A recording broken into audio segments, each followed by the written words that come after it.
그 다음에 이제 그 다음에 이렇게 멋진 노래가 있은 이후에 그 지난주 설교를 너무나 잘했는데 그 다음 주 설교를 연속해서 잘할 수 있을까? 그 다음 나오는 것부터 나 죽으면 어떻게 하는가? 제가 그 다음 이야기를 아무리 봐도 이게 감흥이 안 오네. 우리는 앞 40장이 처음 부분 너무 감동적이잖아요. 뭐 핸델의 메시아에서 우리가 늘 듣던 건데 그 다음부터 이게 도대체 무슨 이야기를 하고 있는가? 이게 참 우리 가슴에 닿아올 수 있는가?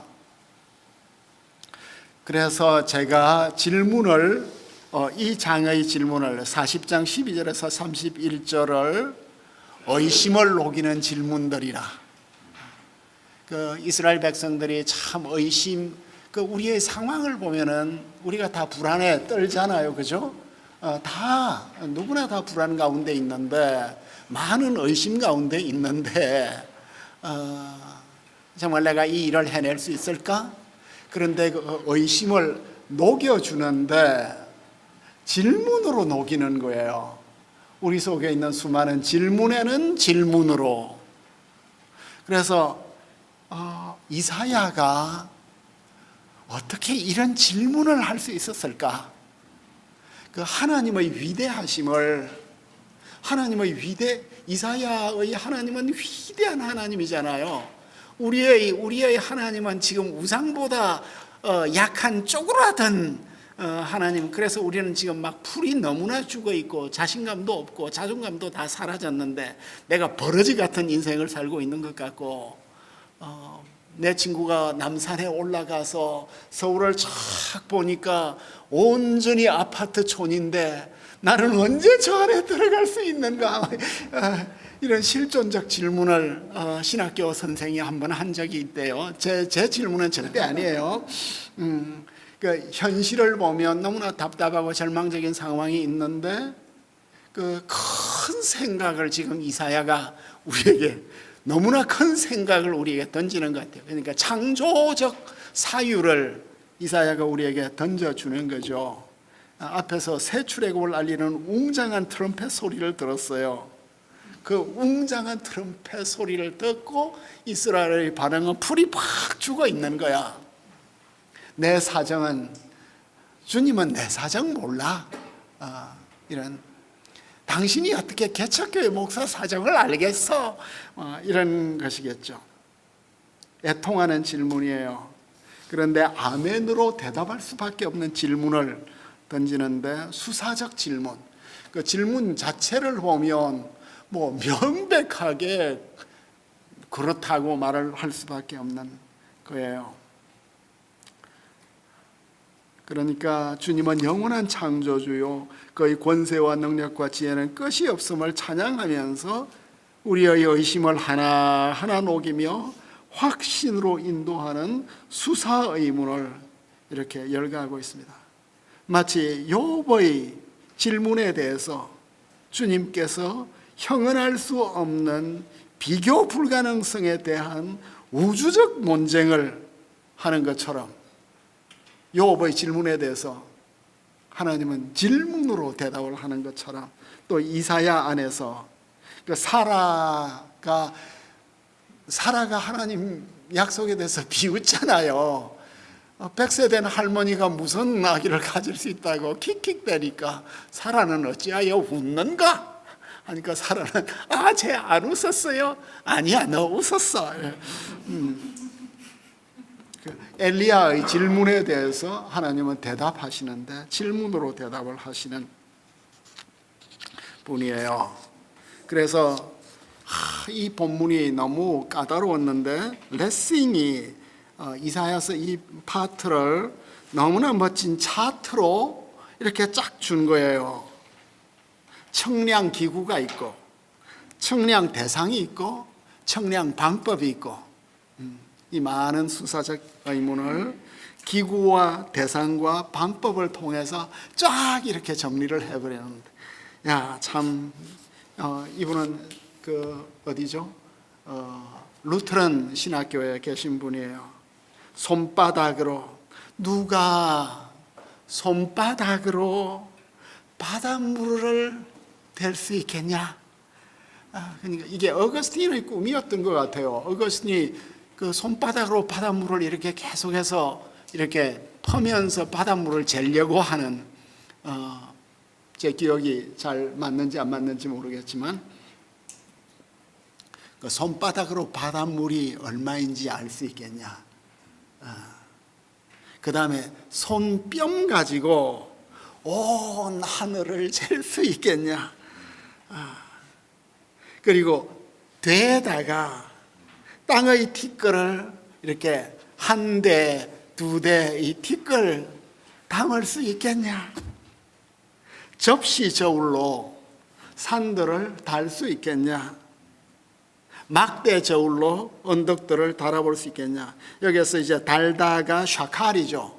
여기서 셰켈, 히브리어 이스라엘의 화폐 단위는 셰켈이잖아요. 셰켈은 달다에서 나온 거예요. 그러니까 앞에 있는 손바닥하고 손뼉은 길이를 재는 거고, 이제 돼 이런 것들은 무게를 재는 거예요. 길이와 무게를 통해서 너희들이 이 우주를 잴 수나 있겠냐? 그리고 손바닥하고 손뼉 이게 뭐야? 이게 뭐 정확한 잣대도 아니잖아요. 그 되라든가 접시 저울은 도량형으로서 정확하지만 부정확한 이걸 가지고 이걸 댈 수 있겠냐? 잘 수 있겠냐? 그러니까 니사의 그레고리가 사람과 하나님의 성품을 어떻게 비교할 수 있을까? 그러면서 니사의 그레고리가 다 그 옛날 사람들은 우리보다 성경을 훨씬 많이 알았어요. 두루마리로 된 걸 뭐 서기관들이 펜으로 한 건데, 성도들의 말씀 중에 인간의 본성을 낮게 평가하는 말씀 중 어느 것을 제가 인용해 드릴까요? 인간이 아무것도 아니라는 것을 성경은 여러 곳에서 말하고 있는데, 성도 여러분, 제가 어느 말씀을 가지고 올까요? 아브라함은 우리를 어떻게 말했는지 알아요? 아브라함은 제가 주님 앞에 먼지와 재 같은 존재예요 라고 말했죠. 이사야는 방금 우리가 본 것처럼 인생은 풀이에요. 다윗은 시편 37편은 다윗의 시로 이제 알려져 있으니까 다윗은 풀과 같다고 말하죠. 전도서는 인생이 허무하다고 말하죠. 헛되다고 말하고. 바울은 인생이 곤고하다고 말했습니다. 그렇죠? 그렇다면 하나님은 누구예요? 이사야는 하나님의 초월적 권능을 어떻게 위험찬 말씀으로 전하죠? 사람은 죄요 불이요 허무이지만 그는 볼 수도 들을 수도 생각할 수도 없는 이 위대한 주관자에 비교되고 있다.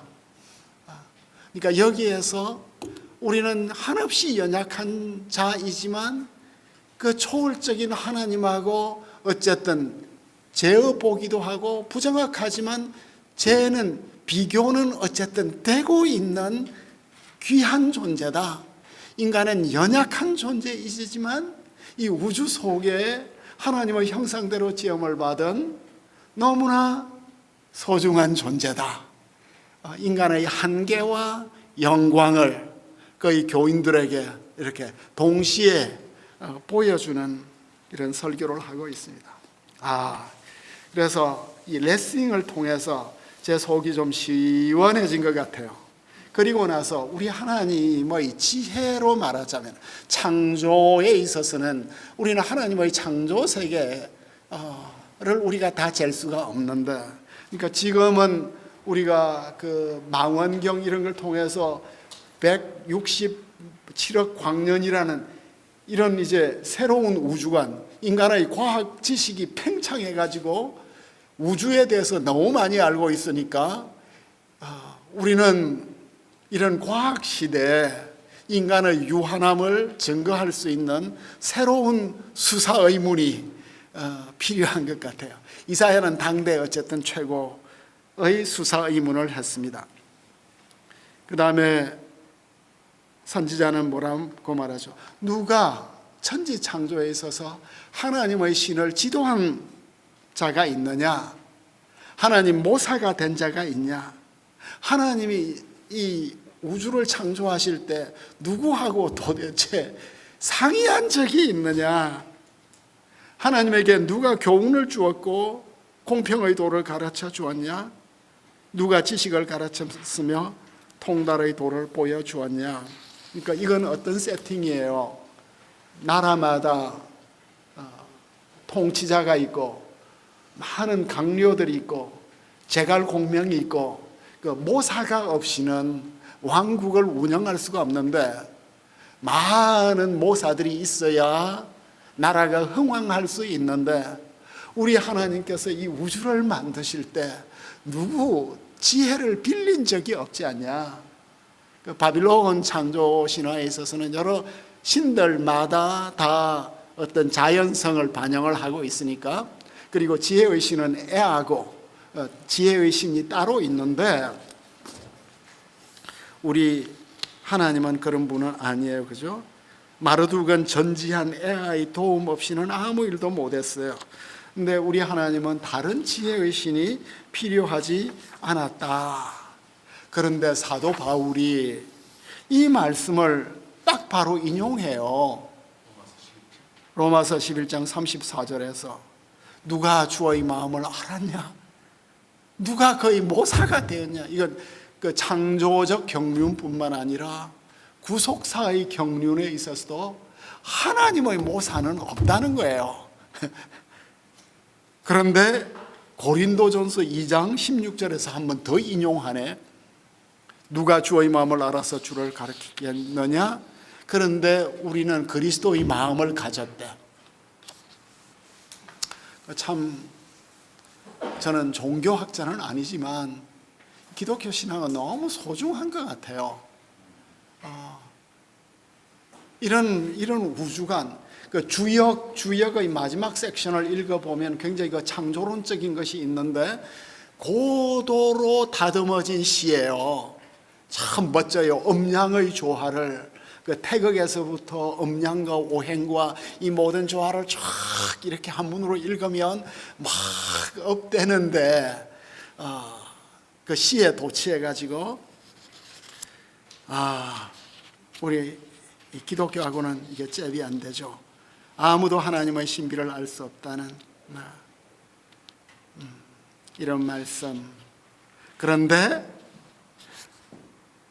더글라스 무가 뭐라고 말하냐면 로마서를 이야기를 하면서 이사야 40장 13절에서 인용을 하고 첫 두 개는 아마 이게 로마서 이야기인가요? 로마서네요. 첫 두 개를 인용을 하고 마지막은 욥기 41장 11절에서 인용하는데, 여기서 바울은 지혜 전통을 반영하고 있으므로 수사 의문의 대답은 아무도 알지 못한다.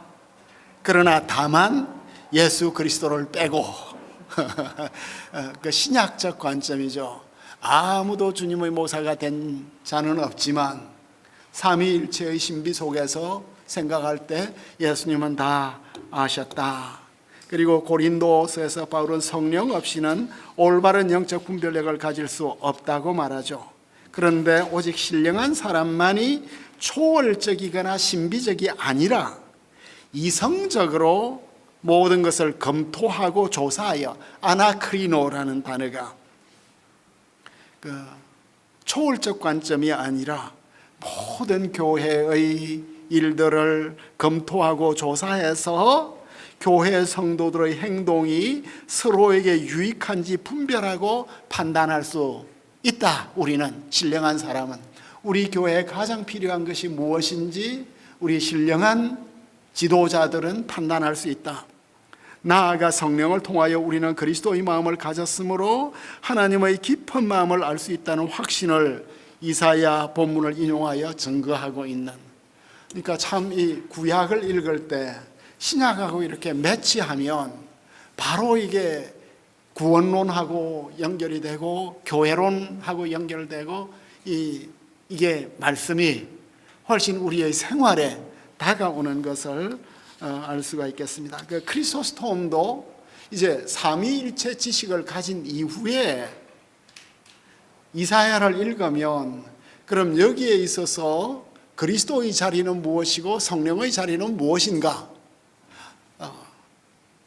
완, 노완이 여기에 나타나는데 완, 노완이 나오지만 삼위일체의 영광을 감수해서는 안 된다. 오히려 이 표현들을 통해서 하나님과 피조물들을 분리시키는 거리를 배워야 하는데 바울의 말씀을 통해서 고린도전서 2장 11절을 통해서 이미 아들과 성령은 이와 같은 지식에서 배제되어 있음을 보여준다. 모르는 무지에서 배제되어 있는 아들도 이미 말씀했죠. 그래서 아들은 아버지를 인티미트하게 안다. 친밀하게 안다.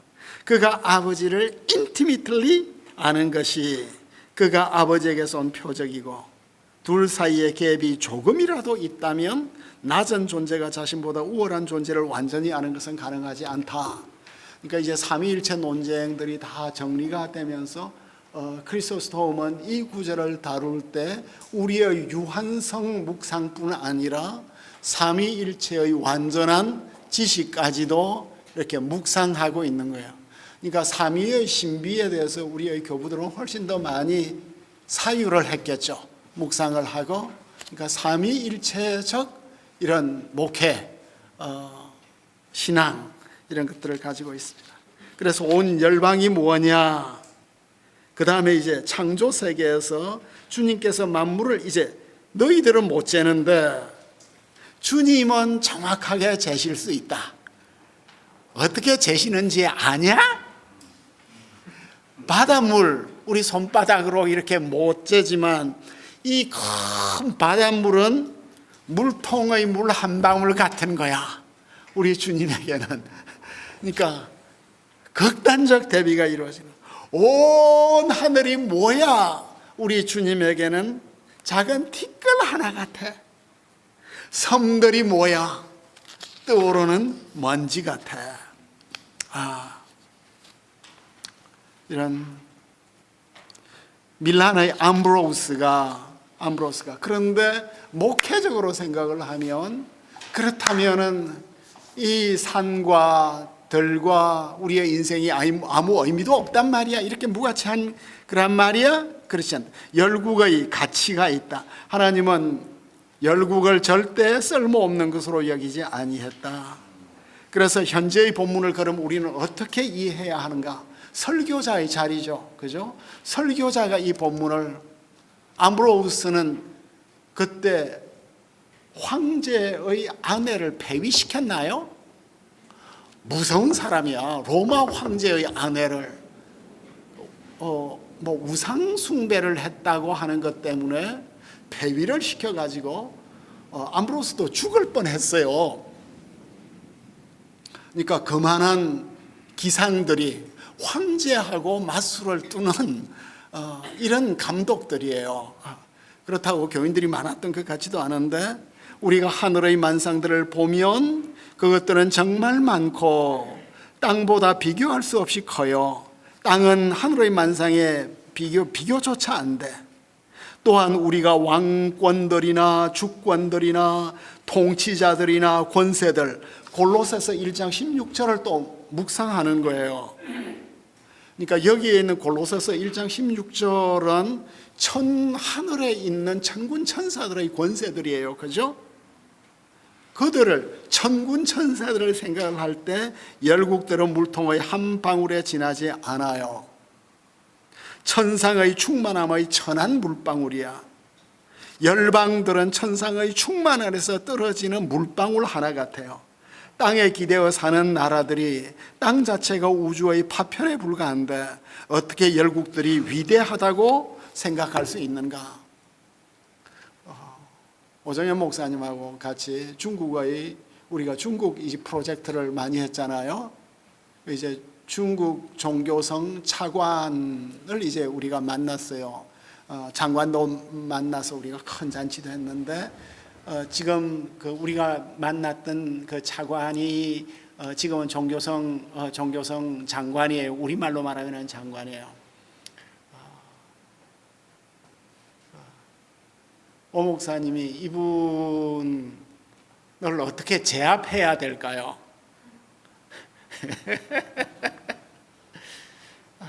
그분 이름이 갑자기 생각이 안 나는데, 왕자간 차관님, 장관 되시려면 예수를 잘 믿어야 합니다.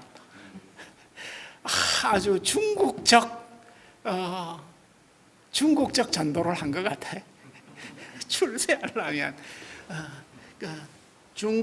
중국이라는 이름부터 바꿔야 될 것 같아요. 중국은 마치 자기가 우주의 중심이라는 것 같잖아요.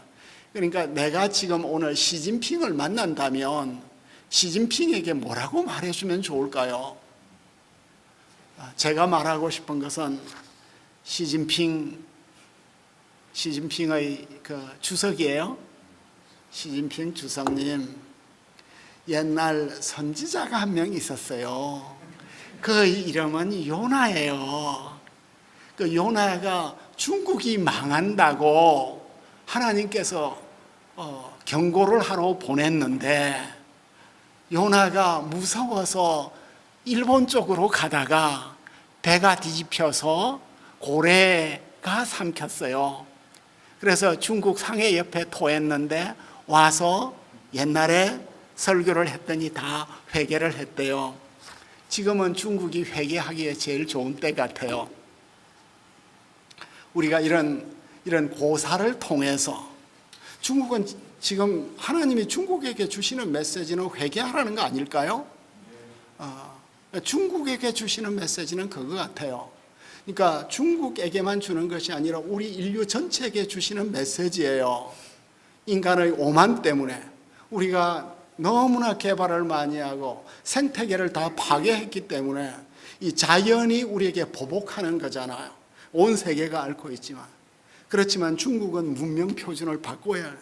그래서 제가 시진핑을 만나면 어떤 고사를 가지고 이분의 마음을 좀 돌려줄 수 있을까, 이런 창조적 상상을 하는데 제가 좀 심한가요? 그러니까 지금 이사야가 온 제국을 향해서 여러분들 열국, 바빌론 당신이 뭐냐 이거예요. 하나님에게는 물 한 통에 물방울 같다는 거예요. 중국 사람들은 과장법을 좋아하니까 이건 굉장히 중국 사람들에게도 먹힐 것 같아요. 저희 쓸데없는, 그 본문에 없는 이런 이야기를 해서 꼭 하고 나서 제 얼굴이 빨개지는. 그리고 레바논 백향목 다 가져와서 이렇게 번제 제물로 바쳐도 우리 하나님 만족시키기에는 불가능하다는 거예요. 이 이미지가 너무 독특하죠. 모든 재물이 주께서 험량하시기에 너무 적고, 이 세상 모든 것들이, 유디시라는 외경에 보면 이 세상의 모든 재물이 우리 주님께서 험양하시기에는 너무 적고 모든 기름이 번제로 드리기에는 충분하지 않습니다. 이게 히브리 경건이에요. 그죠? 창조주 하나님과 우리의 절대적인 이 거리를 말해주고 있습니다. 그래서 17절도 정말 멋진 말이에요. 열국들은 통의 한 방울 물과 같고 저울의 작은 티끌 같으며 섬들은 떠오르는 먼지 같아요. 그래서 주님은 열방은 아무것도 아닌 것 같고, 케아인 없는 것 같고, 에페스는 제로예요. 에페스는 없는 거예요. 텅 빈 것 같대. 토후와 보후, 태초의 혼돈 같은. 그 원문은 없는 것으로부터예요. 에페스, 없는 것으로부터 텅 빈 것으로 토후. 여기는 창세기 1장의 핵심 용어를 가져오는. 그러니까 열국은 창조전의 상태 같다. 아무리 현재 열국의 영화가 찬란하게 보여도 우리 주님에게는 없는 것 같다 하고 제가 색적 시공을 여기에 집어넣네. 즉 색적 시공이라는 거, 색이라는 건 뭐예요? 색이라는 건 모든 있는 거죠. 이 세상에 있는 불교의 이 사상이죠. 모든 존재하는 이것이 불교적 사유에 있어서는 공과 같은 것이잖아요. 없는 것 같다는 거잖아요. 이건 철학적 사유가 되겠습니다. 그렇죠? 그래서 이사야가, 그러니까 예수님이 이런 본문을 분명히 묵상을 하셨으면 사탄이 이 세상 모든 영광 다 보여주어도 무서워하셨겠죠.